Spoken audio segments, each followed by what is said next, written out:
গায়েবী রিজিক পাওয়ার জন্য এশারের নামাজের পরে একটি দোয়া নিয়মিত পাঠ করবেন। আল্লাহ পাক আপনাকে গায়েবী রিজিক দান করবেন। এই দোয়াটা রাসূল সাল্লাল্লাহু আলাইহি ওয়াসাল্লাম নিজে তার মেয়ে ফাতেমা রাদিয়াল্লাহু তাআলা আনহাকে শিখিয়েছেন। আল্লাহ রাসূল সাল্লাল্লাহু আলাইহি ওয়াসাল্লামের দরবারে একবার কিছু বকরি আসলো হাদিয়া।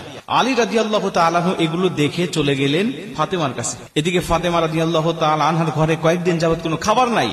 আলী রাদিয়াল্লাহু তাআলা আনহু বলছেন, ফাতেমা, আমি দেখে আসলাম তোমার বাবার দরবারে অনেক বকরি হাদিয়া এসেছে, যেহেতু আমাদের ঘরে কোনো খাবার নাই, তুমি একটু গিয়ে নবীজি সাল্লাল্লাহু আলাইহি ওয়াসাল্লামকে বলো একটা বকরি যেন আমাদেরকে দেয়, তাহলে আমরা অন্তত ছেলে সন্তান নিয়ে আমরা কয়েক বেলা খেতে পারবো। ফাতেমা রাদিয়াল্লাহু তাআলা আনহা বলেন, ঠিক আছে, তাই হবে। চলে গেলেন রাসূল সাল্লাল্লাহু আলাইহি ওয়াসাল্লামের দরবারে। বাবা, আমরা আজকে কয়েকদিন ধরে না খেয়ে আছি, আপনার জামাই দেখে গিয়েছে, বলেছে একটা বকরি হাদিয়া দিলে আমরা একটু ভালোভাবে কয়েকটা দিন খেতে পারবো। রাসূল সাল্লাল্লাহু আলাইহি ওয়াসাল্লাম বলেন, ঠিক আছে, তুমি বসো, আমি তোমাকে এমন একটি দোয়া শিক্ষা দিতে চাই, আমি তোমাকে এমন একটি আমল শিক্ষা দিতে চাই, যে আমলটা যদি তুমি নিয়মিত করতে পারো, আমি নবীজি বলছি আমার আল্লাহ তোমাকে গায়েবী রিজিক দান করবে। মুসলমান ভাইরা রে আমার, মনোযোগ দিয়ে শুনে নেন। নবীজি ডাক দিয়ে বলেন, ফাতেমা, এমন একটি দোয়া তোমাকে শিক্ষা দিতে চাই, যেই দোয়াটা যদি তুমি নিয়মিত পাঠ করতে পারো, আমি নবীজি সাল্লাল্লাহু আলাইহি ওয়াসাল্লাম বলে দিলাম, আমার আল্লাহ আসমান থেকে তোমার সংসারে গায়েবী রিজিক দান করে দিবি। ফাতেমা, তুমি বলো, এখন তুমি বকরি নিবে নাকি এই দোয়াটা তুমি আমার কাছ থেকে শিখবে? ফাতেমা রাদিয়াল্লাহু তাআলা আনহা ডাক দিয়া বলেন, বাবা, ঠিক আছে, তাহলে আমি বকরি আপনার দরবার থেকে চাই না, কারণ একটা বকরি দিলে হয়তো বা একদিন দুই দিন আমরা খেতে পারবো, কিন্তু পরবর্তীতে আমরা কি খাবো বাবা?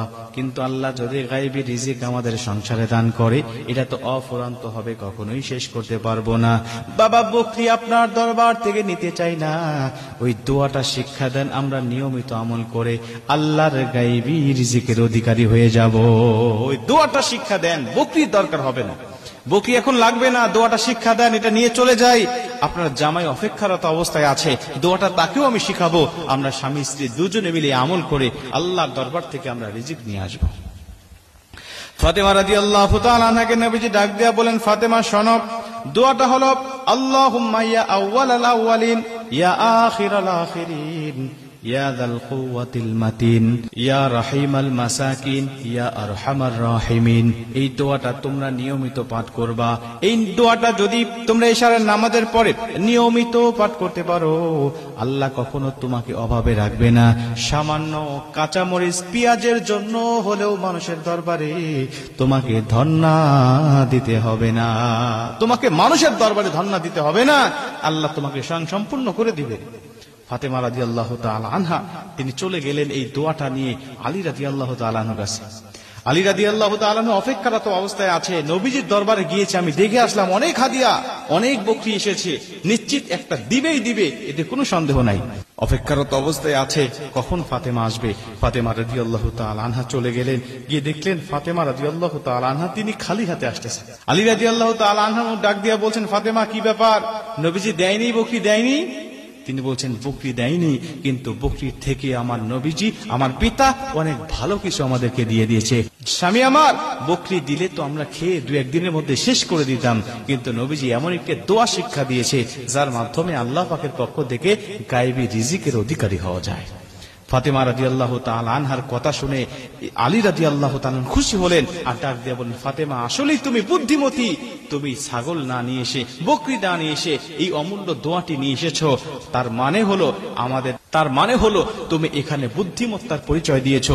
বকরি আনলে তো শেষ হয়ে যেত, কিন্তু যে দোয়াটা নিয়ে এসেছো, আল্লাহর ধনভাণ্ডার তো কখনো শেষ হবে না। এজন্য এই ছোট্ট ছোট্ট দোয়াগুলো আপনারা নিয়মিত করবেন। নবীজি সাল্লাল্লাহু আলাইহি ওয়াসাল্লাম বলেন, নবীজির আগের কোনো গুনাহ ছিল না, পরের কোনো গুনাহ ছিল না, নবীজি তারপরেও এত আমল করতেন যে আমলের কোনো বিকল্প ছিল না। কিন্তু আমাদের গুনাহ দিয়ে জীবনটা ভরপুর, আমাদের অভাব দিয়ে জীবনটা ভরপুর, আমাদের দুশ্চিন্তা টেনশন দিয়ে জীবনটা ভরপুর, তারপরেও আমরা আমল করতে চাই না। প্রিয় ভাই, এই ছোট্ট ছোট্ট মাসনুন দোয়াগুলো, আমলগুলো করে দেখেন, এর পাওয়ারফুল, এর কার্যকারিতা দেখে আপনার ঈমানটা বেড়ে যাবে।